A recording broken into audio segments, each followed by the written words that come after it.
지영아, 당신은 집에서 얌전히 내조나 해. 회사 일은 당신이 신경 쓸 거 없어. 결혼 10년. 나는 그의 입에서 나오는 뭘 모르는 가정주부가 되어 있었다. 내가 밤새워 수정해준 사업계획서는 그의 천재적인 영감이 되었고, 내 결혼 자금으로 그의 스타트업에 투자한 것은 그의 자수성가 신화가 되었다. 그가 회사 돈으로 신인 여배우에게 청담동 빌라를 사주고 나를 거의 빈손으로 내쫓는 이혼 서류를 내 얼굴에 던졌을 때 나는 그저 웃었다. 그는 잊고 있었다. 10년 전 그 증여라 믿었던 주식계약서에 내가 숨겨둔 작고 치명적인 조항을. 이제 게임은 시작되었다. 샴페인 타워의 꼭대기에서 내 남편 박도준이 의기양양하게 잔을 치켜들고 있었다. 플래시가 미친 듯이 그의 주위에서 터져나왔고 그 잘생겼지만 낯선 얼굴을 신처럼 비추었다. 오늘은 그의 IT 회사 지노베이트 유해 상장 기념 파티였고 서울의 네로라 하는 명사들이 모두 이곳에 모인 듯했다. 나는 몸에 맞지도 않는 드레스를 입고 인파 속 가장 눈에 띄지 않는 구석에 파티에 잘못 들어온 가정부처럼 서 있었다. 이 모든 것은 10년 전 어느 날 밤 저에게 찾아온 영감, 그 천재적인 직관에서 시작되었습니다. 도준의 목소리가 마이크를 통해 연회장 전체에 울려 퍼졌다. 적당히 기분 좋은 취기와 무한한 자신감이 섞인 목소리였다. 하객들은 감탄 섞인 찬사를 보냈고 박수 소리가 우레처럼 터져나왔다. 나는 텅 빈 와인잔을 쥔 손에 힘을 주었다. 손가락 마디가 하얗게 질릴 정도로. 천재적인 직관. 실소가 터져나올 뻔했다. 나는 그날 밤을 기억한다. 아니, 하룻밤이 아니라 꼬박 몇 주에 걸친 밤들이었다.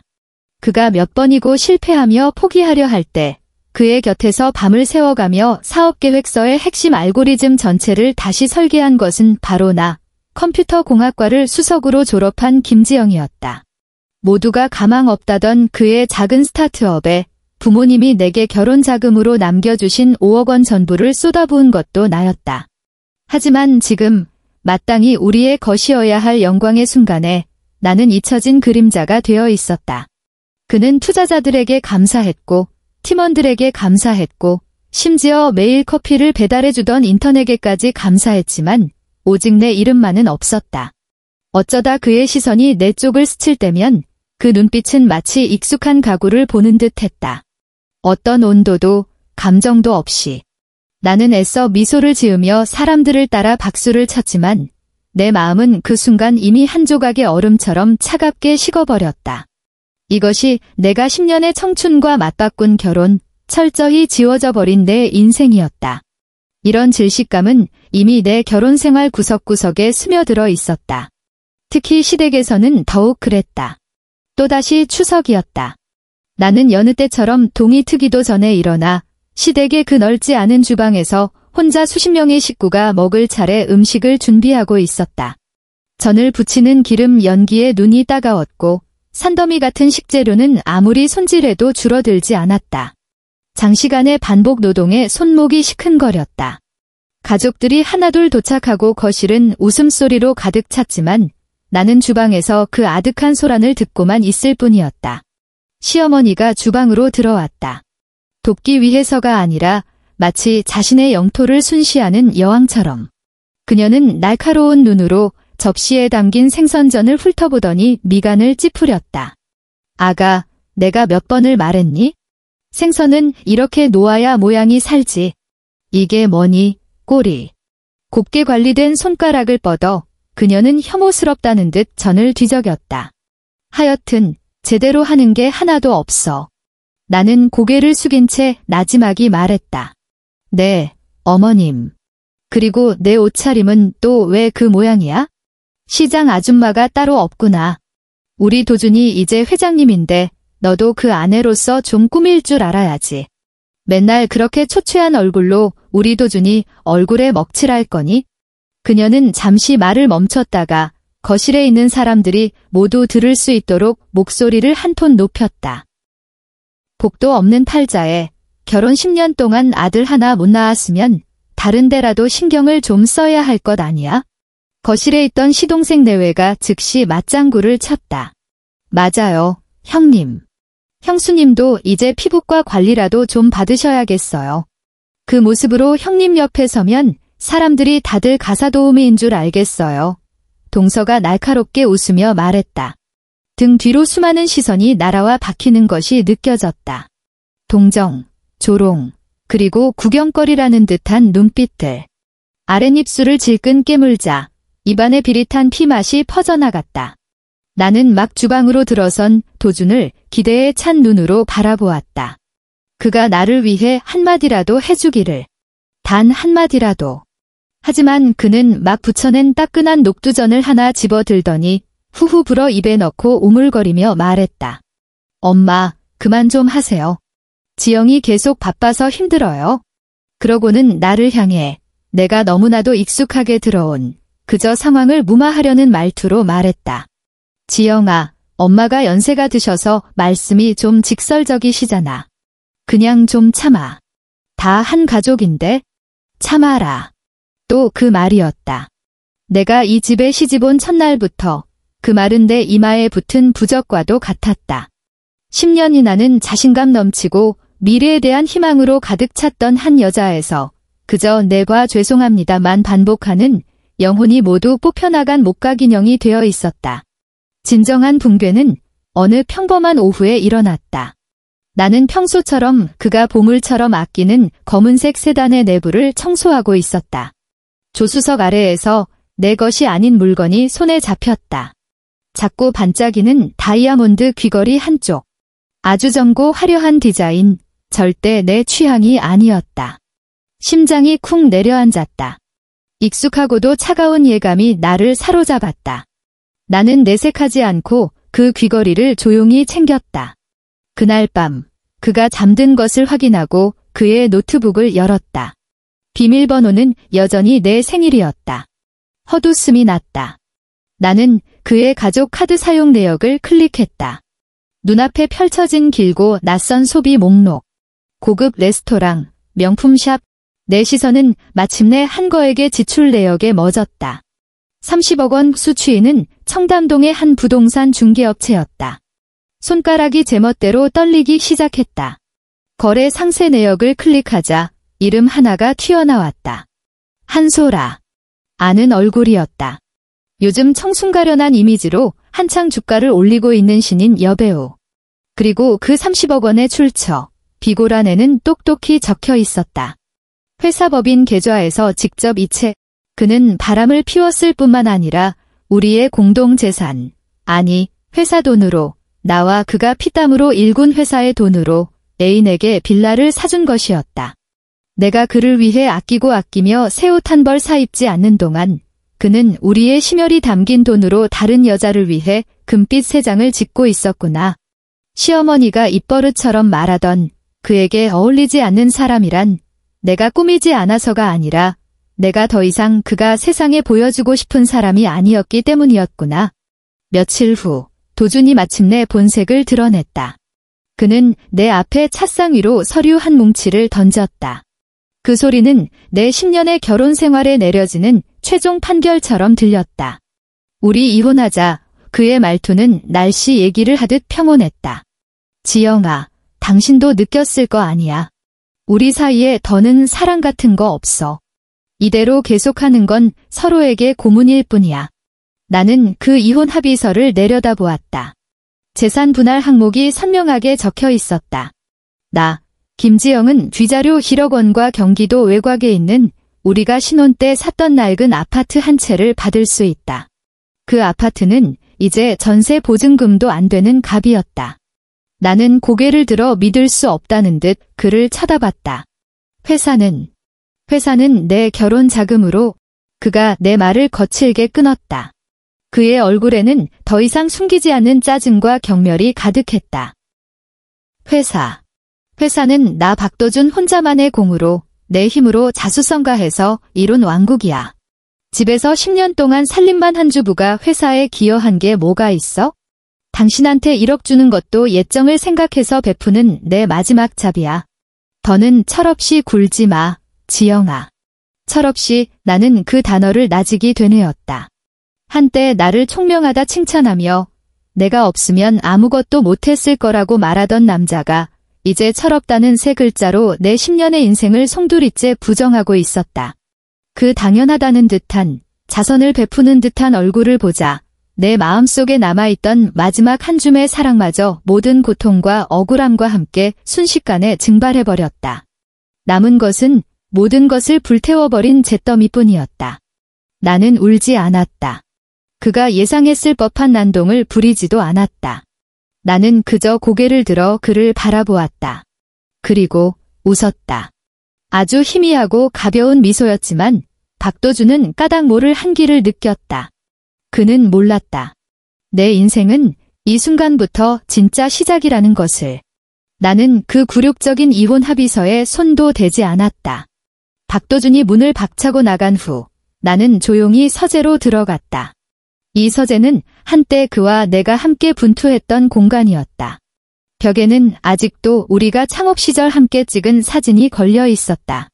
사진 속에 나는 그의 곁에 기대어 환하게 웃고 있었다. 두 눈 가득 신뢰와 사랑을 담은 채 나는 그 사진을 몇 초간 조용히 바라보다가 먼지가 쌓인 금고를 향해 돌아섰다. 비밀번호를 누르고 무거운 문을 열었다. 가장 깊숙한 곳에서 밀봉된 누런 서류 봉투 하나를 꺼냈다. 나는 봉투 위에 먼지를 불어내고 봉인에 찍힌 실링 왁스 위를 손가락으로 쓸었다.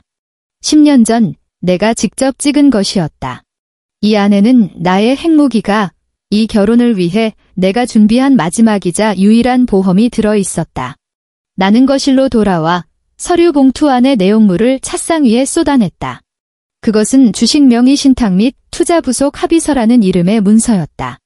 10년 전 부모님이 남겨주신 5억 원 전부를 그의 창업 자금으로 건네기로 결심했을 때 나는 완전히 사랑에 눈이 멀었던 것은 아니었다. 나는 박도준 몰래 대학 시절 가장 친한 친구를 찾아갔다. 당시 그녀는 풋내기 변호사에 불과했다. 우리는 함께 이 합의서를 작성했다. 박도준은 줄곧 그가 가진 창업 지분 60%가 사랑과 신뢰에 기반한 나의 증여라고 믿어왔다. 그는 심지어 나의 순진함을 비웃기까지 했다. 하지만 그는 몰랐다. 이 합의서의 제1조 1항은 명확히 규정하고 있었다. 그의 명의로 된 60%의 지분은 본질적으로 나 김지영이 그에게 맡긴 명의신탁 주식이며 내가 이 주식의 실질적인 소유주라는 것을. 그리고 진짜 치명적인 것은 빽빽한 법률 용어들 사이에 내가 숨겨둔 부속 조항이었다. 나는 지금도 그 모든 글자를 똑똑히 기억한다. 부속 조항 3.1.4 수탁자 박도준의 개인적인 중대 귀책 사유, 혼인 파탄의 원인이 되는 부정행위, 가정폭력, 회사 자산의 횡령 및 유용 등을 포함하되 이에 국한되지 않음로 인해 양측의 혼인관계가 파탄에 이를 경우 위탁자 김지영은 자신이 선택한 임의의 시점에 일방적으로 강제 환매 절차를 개시할 권리를 갖는다. 부속 조항 3.1.5 환매 방식은 다음 두 가지 중 위탁자가 선택권을 갖는다. A: 최초 투자 원금 5억 원의 100배에 해당하는 금액, 즉 500억 원으로 신탁 주식 전부를 강제 환매한다. B: 환매 절차 개시일 기준 회사 시가총액의 50%에 해당하는 금액으로 신탁 주식 전부를 강제 환매한다.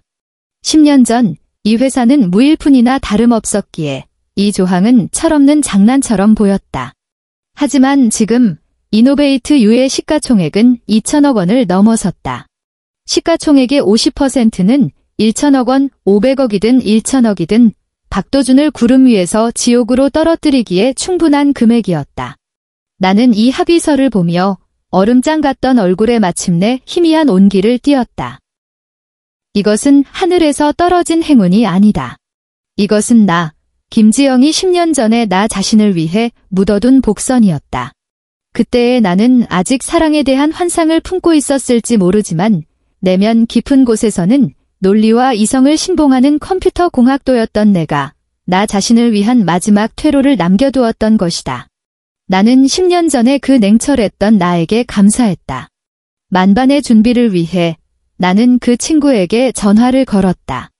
그녀는 이제 광화문 최고 로펌 정도의 파트너 변호사로 대형 상사 분쟁을 전문으로 다루고 있었다. 혜진아, 나야, 지영이. 전화기 너머에서 반가운 목소리가 들려왔다. 지영이. 세상에, 드디어 연락했네. 어떻게 지내? 괜찮아. 응, 아주 좋아. 그 어느 때보다도 내 목소리는 차분하고 단호했다. 혜진아, 내 도움이 필요해. 10년 전에 우리 같이 만들었던 그 서류, 기억나? 당연히 기억하지. 그녀의 목소리가 즉시 진지해졌다. 그 예술작품 같던 합의서를 내가 어떻게 읽겠어? 왜, 드디어 그때가 온 거야? 응, 왔어. 나는 박도준의 외도, 공금 횡령, 그리고 그 이혼 합의서에 대해 간결하게 설명했다. 그리고 이미 흥신소를 통해 그와 한소라가 청담동 빌라에서 동거하는 선명한 사진과 영상, 회사 계좌 이체 내역까지 확보하여 완벽한 증거 체인을 만들어 두었다고 덧붙였다. 전화기 너머의 이혜진은 잠시 침묵하더니 이내 차가운 웃음소리를 냈다. 그 인간, 정말 구제불능 쓰레기네. 지영아, 아주 잘했어. 증거 체인 완벽해. 흠잡을 데가 없어. 그 합의서 자체는 더 말할 것도 없이 완벽하고 어떤 법적 허점도 없어. 박도준은 거기에 서명한 순간 자기 목에 스스로 목줄을 채운 거야. 이제 그 줄은 내 손에 있어? 그럼 나 언제든 시작할 수 있는 거야? 언제든지. 혜진의 목소리는 힘으로 가득 차 있었다. 넌 나한테 신호만 주면 돼. 재산 보전 신청, 주식 강제 환매 집행문, 모든 서류는 이미 다 준비해뒀어. 접수만 하면 법원에서 빠르면 1시간 내로 승인과 집행까지 끝낼 수 있어. 박도준 명의의 모든 개인 은행 계좌, 주식 계좌, 그리고 디노베이트 유예 법인 계좌까지 전부 순식간에 동결될 거야. 그는 당장 한 푼도 없는 알거지가 되는 거지. 전화를 끊고 나는 길게 숨을 내쉬었다. 창밖으로 석양이 천천히 지며 하늘을 장엄한 핏빛으로 물들이고 있었다. 나는 거울에 비친 창백하지만 날카로운 눈빛의 내 얼굴을 보았다. 현모양처라는 감옥에 갇혀있던 김지영은 이미 죽었다는 것을 알았다. 지금 여기에 서 있는 것은 이제 막 사냥에 나서는 저격수였다. 그리고 나의 목표는 박도준의 그 위선적인 내 뼈아픈 희생 위에 세워진 왕국이었다. 밤이 깊어지고 서울의 네온사인이 차례로 불을 밝혔다. 나는 텅 빈 거실에 홀로 앉아 있었다. 휴대폰 화면의 차가운 빛이 내 얼굴을 비췄다. 나는 시간을 정확히 맞췄다. 이 시간이면 박도준은 애인에게 선물한 그 빌라에서 의기양양하게 승리를 만끽하고 있을 터였다. 예상대로 휴대폰이 울렸다. 발신자는 내 남편이었다. 나는 심호흡을 하고 통화 버튼을 눌렀다. 김지영, 생각은 해봤어. 전화기 너머로 박도준의 지극히 짜증 섞인 목소리가 들려왔다. 배경에서는 희미하게 여자의 교태 섞인 웃음소리가 들렸다. 한소라였다. 너한테 허비할 시간 없어? 내일 아침까지 그 서류에 도장 찍고 내 집에서 당장 나가. 더 꼴사나운 방법으로 쫓아내기 전에. 당신 집. 나는 피식 웃었다. 작은 웃음소리였지만 전화기 너머에 그는 순간 조용해졌다. 도준아, 이 아파트 내 전세금 빼서 계약금 낸 거잖아. 잊었어. 그는 잠시 할 말을 잃은 듯 했다. 이내 노발대발 소리쳤다. 그게 뭐 어쨌다고. 내 몸도 내 건데 내 돈도 당연히 내 돈이지. 경고하는데 잔머리 굴릴 생각 마. 넌 나 못 이겨. 이겨. 나는 천천히 자리에서 일어나 거대한 통창 앞으로 걸어갔다. 발 아래 펼쳐진 서울의 눈부신 야경을 내려다보며. 난 당신하고 싸울 생각 같은 거 한 적 없어. 그냥 내 것을 되찾으려는 것뿐이야. 나는 잠시 말을 멈췄다가 거의 다정한 어조로 말했다. 도준아, 기억나? 10년 전 창문도 없던 당신의 그 작은 사무실에서 내 꿈이 뭐냐고 물었잖아. 내 꿈은 당신과 함께 우리만의 기적을 만드는 거라고 했었지. 전화기 너머는 조용했다. 그가 감성팔이라도 하는 줄 아는 모양이었다. 하지만 당신은 아마 그 뒷말은 기억 못할 거야. 내 목소리가 갑자기 얼음처럼 차가워졌다. 내가 그랬지? 만약 언젠가 당신이 이 기적을 배신한다면 내 꿈은 바뀔 거라고. 내 모든 것을 내 손으로 직접 되찾는 걸로. 단 1원도 빠짐없이. 너 무슨 소리야? 김지영, 너 미쳤어. 박도준의 목소리에 당황한 기색이 서렸다. 지금 나는 손목시계의 초침이 마지막 칸을 지나는 것을 보며 말했다. 당신 휴대폰 알림이나 잘 봐의 심판, 시작됐어. 말을 마치자마자 그가 반응할 틈도 주지 않고 전화를 끊어버렸다. 그리고 혜진의 휴대폰으로 미리 작성해둔 메시지를 보냈다. 단 한 단어. 시작해. 30억짜리 청담동 빌라에서 박도준은 한소라를 끌어안고 의기양양하게 자신의 전리품을 자랑하고 있었다. 봤지, 자기야. 이게 내가 자기한테 주는 선물이야. 그 늙은 마누라는 내일이면 쓰레기처럼 치워버릴 거야. 앞으로는 당신이 여기 유일한 안주인이야. 한소라가 곁에 섞인 웃음을 터뜨리며 무언가 말하려던 순간 박도준의 휴대폰이 미친 듯이 울리기 시작했다. 그는 발신자를 확인하고는 회사의 재무이사라는 것을 알고 짜증스럽게 전화를 받았다. 무슨 일이야? 밤에는 연락하지 말라고 했을 텐데. 회장님. 큰일 났습니다. 회사법인 계좌가 바로 방금 전에 전부 법원에 의해 동결되었습니다. 단 한 푼도 움직일 수가 없습니다. 재무이사의 목소리는 거의 울먹이고 있었다. 박도준은 벌떡 일어섰다. 동결. 그게 무슨 소리야? 왜? 그의 말이 채 끝나기도 전에 다른 전화가 걸려왔다. 개인 자산을 관리해주는 프라이빗 뱅커였다. 박 대표님. 큰일 났습니다. 방금 법원에서 긴급 집행명령이 내려와 대표님 명의의 모든 개인 계좌, 주식, 펀드가 전부 재산보전 신청되어 동결 처리되었습니다. 그리고 보유하고 계신 기노베이트 유의 주식 전량이 강제 집행으로 이전되고 있습니다. 강제 이전? 누구한테? 박도준은 온몸에 피가 굳는 것을 느꼈다. 이전 신청인은 김지영 씨입니다. 김지영. 그 이름이 박도준의 머릿속에서 폭탄처럼 터져나갔다. 그는 순간 모든 것을 깨달았다. 얼굴에서 핏기가 완전히 가셨다. 그는 10년 전 제대로 읽어보지도 않고 서명했던 그저 증여라고만 생각했던 합의서를 떠올렸다.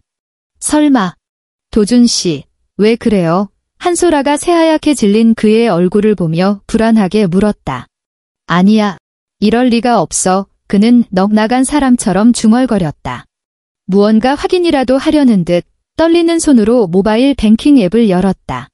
길게 늘어선 0을 자랑하던 그의 잔고는 이제 차가운 숫자 0으로 변해 있었다. 믿을 수 없었다. 그는 이달의 비싼 빌라 관리비를 카드로 결제하려 했지만 포스기에서는 잔액 부족이라는 글자가 적힌 영수증만 뱉어져 나왔다. 바로 그 순간 박도준의 휴대폰이 다시 한번 진동했다. 이번에는 증권사에서 온 공식 알림 문자였다. 박도준 고객님께 법원 D1023집행 XXXX호 집행명령에 의거 고객님께서 보유하신 기노베이트 유주식 60% 전량이 금일 19시 30분부로 김지영님에게 강제 이전되었음을 알려드립니다. 거래가 완료되었습니다. 휴대폰이 그의 힘없는 손에서 미끄러져 바닥에 떨어졌다. 액정이 산산조각 났다. 마치 지금 그의 세상처럼. 한소라는 넋이 나간 그의 모습과 잔액 부족 영수증을 번갈아 보더니 얼굴에서 미소가 순식간에 굳었다. 그녀는 조심스럽게 한 발짝 뒤로 물러섰다. 그 눈에는 경악과 혐오가 가득했다. 천국에서 지옥까지 단 1시간이면 충분했다. 박도준은 값비싼 이탈리아제 소파에 주저앉았다. 그가 자랑스러워했던 모든 것 돈, 지위, 회사, 애인기 이 짧은 1시간 만에 물거품이 되어 사라졌다. 그리고 이 모든 것을 조종한 사람은 그가 언제든 마음대로 주무를 수 있다고 믿었던, 쓸모없다고 여겼던 가정주부였다. 그는 마침내 내가 마지막에 말한 심판, 시작됐어 라는 말의 의미를 깨달았다. 그것은 미친 소리가 아니었다. 지옥에서 온 선고였다. 다음 날 아침, 우리 집 초인종이 하늘이 무너져라 울려댔다. 나는 현관문 렌즈를 통해 박도준의 초췌하고 일그러진 얼굴, 그리고 그 뒤에 기세등등하게 서 있는 시어머니와 시동생 내외를 확인했다. 나는 옷매무새를 가다듬고 평온하게 문을 열었다. 문이 열리자마자 시어머니가 성난 암사자처럼 달려들어 내 코앞에 손가락질하며 악을 썼다. 이 독한 년. 이 배은망덕한 여우 같은 년. 우리 박씨 집안이 무슨 죄를 지어서 너 같은 걸 며느리로 들였는지. 당장 내 아들 회사 돌려놔. 어서. 시동생과 동서도 옆에서 거들었다. 맞아요, 형수님. 어떻게 이러실 수가 있어요? 그건 형님이 피땀 흘려 이룩한 회사라고요. 사람이 너무 악독하면 벌 받는 거예요. 나는 그들의 추악한 얼굴을 보며 마치 서툰 연극을 보는 것처럼 차갑게 응시했다. 나는 그들을 무시하고 그들 너머에 있는 박도준의 얼굴에 시선을 고정했다. 그는 충혈된 눈으로 나를 뚫어져라 쳐다보고 있었다. 그 눈빛에는 이해할 수 없다는 표정과 분노, 하지만 그보다 더 큰 두려움이 담겨 있었다. 김지영, 너 대체 뭘 어쩌자는 거야? 그가 쉰 목소리로 물었다. 나는 대답 대신 찻상 위에 미리 준비해둔 서류 뭉치를 집어들었다. 그리고 촤라락 소리를 내며 거실 중앙 테이블 위로 전부 흩뿌렸다. 사진, 청구서, 합의서가 바닥에 흩어졌다. 가장 위에 놓인 것은 박도준과 한소라가 청담동 빌라 수영장에서 키스하는 사진이었다. 더없이 선명하게 찍힌. 그 다음은 30억 원짜리 회사 계좌 이체 내역서였다. 수취인 한소라의 이름은 내가 빨간 펜으로 동그라미를 쳐놓았다.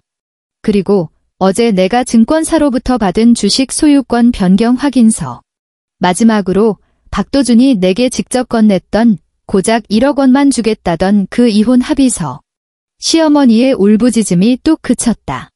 시동생 내외의 비난도 목구멍에 걸렸다. 그들은 테이블 위의 증거들을, 특히 공금 횡령이라고 적힌 은행 거래 내역서를 보고 입을 떡 벌렸다. 그들의 표정은 분노에서 경악으로, 그리고 이내 죄지은 자의 불안함으로 변해갔다.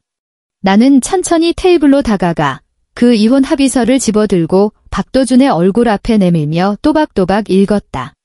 회사는 남편 혼자만의 공이며 가정주부인 당신은 기여한 바가 없다. 그러고는 그 이체 내역서를 집어들었다. 당신은 회사 돈으로, 즉 내 돈으로, 내 기술로, 내 10년 청춘을 바친 돈으로 당신 애인에게 30억짜리 빌라를 사줬지. 그러고는 거꾸로 나한테 1억 원과 낡은 아파트 한 채로 날 쓰레기처럼 버리려고 했고, 내 목소리는 크지 않았지만 방 안의 모든 사람의 심장에 박히는 얼음 송곳 같았다. 나는 그들을 둘러보았다. 시선은 마침내 잿빛이 된 박도준의 얼굴로 돌아왔다. 내 목소리에는 10년간 억눌렀던 조롱과 냉기가 가득했다. 자, 이제 당신이 말해봐, 박도준 회장님. 우리 둘 중에 대체 누가 상대방에게 빌부터 사는 기생충이지? 기여한 바 없는 나라는 가정주부야?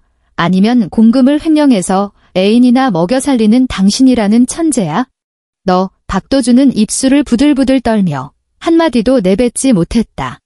산더미 같은 증거 앞에서 그의 모든 위장과 자존심은 남김없이 벗겨져 가장 초라하고 추악한 알맹이만 남았다. 시어머니는 자신의 역할이라도 생각난 듯 떨리는 손으로 나를 가리켰지만 온전한 문장조차 만들지 못했다. 제가 이모요. 내가 획 그녀를 돌아보았다. 눈빛이 칼날처럼 날카로웠다. 어머님, 지난 10년간 어머님은 제가 아들 못 낳는다고 욕하셨고, 아드님 얼굴에 먹칠한다고 욕하셨고, 제가 감히 아드님께 어울리지 않는다고 욕하셨죠. 혹시 생각해 보셨어요? 만약 제 결혼 자금 5억 원이 없었다면 어머님 아드님은 지금쯤 어느 반지하 단칸방에서 라면이나 먹고 있을 거라는 생각. 제가 밤새워 짜준 코드가 없었다면 그 대단한 천재적 영감은 아직도 그냥 휴지 조각일 거라는 생각. 어머님은 제가 벌어다준 부귀영화를 누리시면서 저를 종년 부리듯 하셨어요. 지금 무슨 자격으로 여기서 저를 손가락질하세요? 거실은 죽음과 같은 정적에 휩싸였다. 한때 나를 향해 기세등등하게 훈계하던 사람들은 이제 모두 목 졸린 닭처럼 고개를 숙이고 내 눈을 마주치지 못했다. 그들은 마침내 깨달았다. 지난 10년간 그들이 마음대로 짓밟아도 괜찮았던 김지영은 이제 더 이상 존재하지 않는다는 것을. 나는 눈앞에 이 가족의 추태를 보며 복수의 쾌감보다는 철저하고 차가운 혐오감만을 느꼈다. 이 길고 숨막히던 가족 막장극은 오늘 드디어 내 손으로 막을 내리는 것이다. 나는 지노베이트 U를 경영할 생각이 없었다. 그 반짝이는 비즈니스 제국은 내게 있어 내 10년 청춘의 무덤일 뿐이었다. 회사의 최대 주주가 된 다음 날, 나는 변호사 이혜진을 통해 기노베이트 U의 가장 큰 경쟁사와 접촉했다. 협상은 놀라울 정도로 순조롭게 진행되었다. 상대는 시장의 최대 경쟁자를 합리적인 가격에 피 한 방울 흘리지 않고 집어삼킬 수 있다는 사실에 엄청난 흥미를 보였다. 박도준이 세운 경영진은 이미 흉흉한 인심 속에서 갈피를 잡지 못하고 있었고 절대적인 지배주주로 낙하산처럼 내려온 전처인 내 앞에서 그들은 어떤 저항도 할 수 없었다. 일주일 안에 모든 인수 절차가 완료되었다. 나는 내가 가진 모든 주식을 한 번에 매각하여 완벽하게 현금화하고 시장을 떠났다. 그 천문학적인 액수가 내 계좌에 들어온 순간 나는 조금의 흥분도 없이 그저 해방감과 평온함만을 느꼈다. 나는 마침내 박도준이라는 이름의 악몽과 가장 철저한 단절을 이루어냈다. 나는 호화로운 저택으로 이사하지도 세계 일주를 떠나지도 않았다. 나는 그 돈의 일부로 각성이라는 이름의 재단을 설립했다. 이 재단의 목표는 단 하나. 결혼 생활 속에서 착취당하고 억압받고 자신의 가치와 경력을 잃어버린 여성들에게 무료 법률 지원과 창업 지원을 제공하는 것이었다. 나는 직접 재단의 이사장을 맡아 지원을 신청하는 모든 여성을 면담했다. 그녀들에게서 나는 수많은 과거의 내 모습을 보았다. 묻혀버린 재능, 억압된 꿈, 그리고 배신당한 뒤에 속수무책인 눈물. 나는 그녀들에게 말했다. 당신의 가치는 결코 다른 누군가에 의해 정의될 필요가 없다고. 박도준과 그의 가족에 관해서는 그들의 결말을 신문 사회면에서 스치듯 보았을 뿐이다. 박도준은 공금 횡령 및 업무상 배임 혐의로 기소되어 결국 수감되었다. 회사의 후광을 잃은 그는 비즈니스 거물에서 한순간에 죄수로 전락했다. 그 청담동 빌라 역시 불법 취득 재산으로 환수되었다. 한소라는 그가 몰락하자마자 즉시 관계를 부인하며 자신 역시 쏘은 피해자라고 언론에 발표했다고 한다. 그리고 시댁은 경제적 기반을 잃고 부촌에서 원래 살던 낡은 집으로 돌아가 하루가 멀다 하고 생활고로 다툰다고 했다. 인과응보, 그것은 결코 빗나가는 법이 없었다. 나는 더 이상 그들의 소식에 귀 기울이지 않았다. 내 인생은 완전히 새로운 페이지를 넘겼다. 나는 남은 돈으로 서울대학교 근처에 작은 건물을 사들여 소규모 AI 연구소를 설립했다. 나는 10년간 황무지처럼 내버려 두었던 내 전공을 다시 주워들었고 박사 과정에 지원했다. 매일 코드와 알고리즘의 세계에 몰두하며 느끼는 그 순수한 창조의 기쁨은 내게 전례 없는 충만함과 자유를 안겨주었다. 내 주변에 구애하는 사람이 없지는 않았다. 젊고 유능한 교수도 있었고 재단을 통해 알게 된 비즈니스 엘리트도 있었다. 그들은 나의 지혜와 배포를 칭찬했지만 나는 모두 미소로 거절했다. 내 인생은 더 이상 다른 누군가에게 기대어 완전함을 증명할 필요가 없었다. 이야기의 마지막, 어느 평범한 밤. 나는 하루의 연구를 마치고 내 연구소 옥상에 홀로 서서 따뜻한 커피 한 잔을 들고 있었다. 발 아래에는 서울의 별처럼 찬란한 야경이 펼쳐져 있었다. 저 불빛 속에 나의 지옥도 나의 전쟁터도 있었다. 그리고 지금 그것들은 모두 내 창가의 한 폭의 풍경일 뿐이었다. 밤바람이 내 뺨을 스쳤다. 서늘한 기운이 감돌았다.